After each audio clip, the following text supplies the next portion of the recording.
Right then, welcome back. You'd think after 4 of these we'd have run out of interesting metal from the 1990s.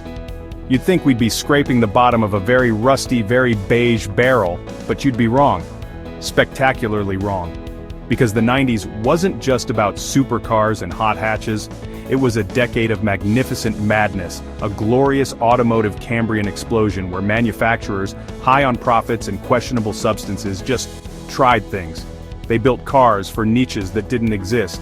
They put massive engines in pickup trucks for no reason at all, and they gave us designs that were either breathtakingly beautiful or looked like they'd been styled by a frog.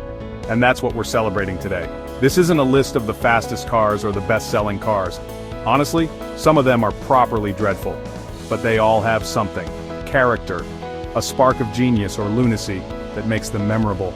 We're diving into a world of Japanese wagons that thought they were supercars, French people carriers that looked like spaceships, and Indian off-roaders built to survive the apocalypse.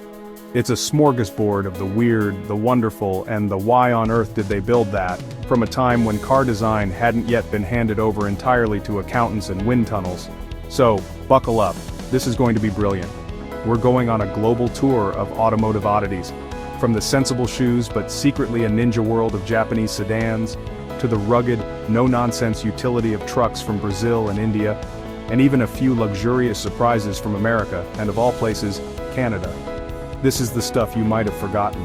The cars that flew under the radar but secretly defined the sheer breadth of what the 90s had to offer. It's a testament to a time when being different wasn't just allowed, it was encouraged. Let's get on with it, starting with a Honda that wasn't quite what it seemed. The 1992 Honda Ascot Innova, a Japanese sedan that was secretly a much posher European in a business suit. Then came the 1996 Honda Orthia, a wagon that was practical, reliable, and about as exciting as doing taxes. The 1997 Toyota Kami was a tiny SUV from Japan, perfect for people who found a Ray V4 a bit large. So, Japan's 1994 Toyota Hiace Super Custom, well, it really became a cult favorite for being, a mobile luxury lounge. In 1992, Citroën gave us the Twingo, a car so quirky and cheerful it could only have been French. The 1999 Citroën Xara Picasso from Spain was an MPV that honestly looked less like a car and more like a spaceship. Chapter 7. The 1995 Chevy S10 was a simple, versatile pickup that ended up being built and loved absolutely everywhere. Chapter 8. The 1990 Chevy Silverado 454 SS was a simple idea. Take a truck, give it a massive engine, glorious. Chapter 9. Japan's 1996 Nissan Stagea was, for all intents and purposes, the wagon version of the legendary Skyline GTR. So, the 1993 Nissan Mistral from Japan was, a rugged Spanish-built off-roader hiding a secret. It was actually a Ford. The 1998 Mitsubishi Legnum Super VR4, yeah, that's a family wagon with the twin-turbo V6 heart of, honestly, a lunatic. The 1994 Mitsubishi Pajero Mini from Japan was, well, a tiny K car that totally thought it was a proper mountain goat. So, the 1998 Saab 95 Sport Combi was really a wagon for architects and university professors who, enjoyed the occasional turbo thrust. The 1999 Saab 93 Viggen was honestly a brutally fast torque steering monster that was about as rare as it was brilliant. The 1995 Jeep Grand Cherokee Orvis Edition was a luxury SUV for people who wore tweed and, owned shotguns. The 1997 Jeep Grand Cherokee TSI, yeah, that was the sporty one. It had these fancy wheels and a slightly more aggressive look that really set it apart. The 1993 Mahindra Armada was basically India's answer to the big tough SUV. It was a rugged box totally built for those terrible roads. India's 1996 Mahindra CL 550 MDI was, honestly, less a car and more of a tool. It was basic, rugged, and pretty much unstoppable as a machine.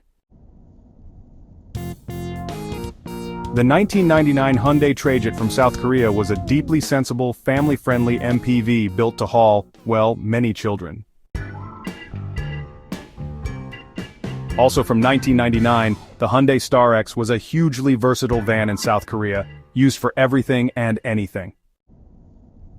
The 1999 Daihatsu Naked was a K car that celebrated its own weird, boxy, and wonderfully utilitarian design.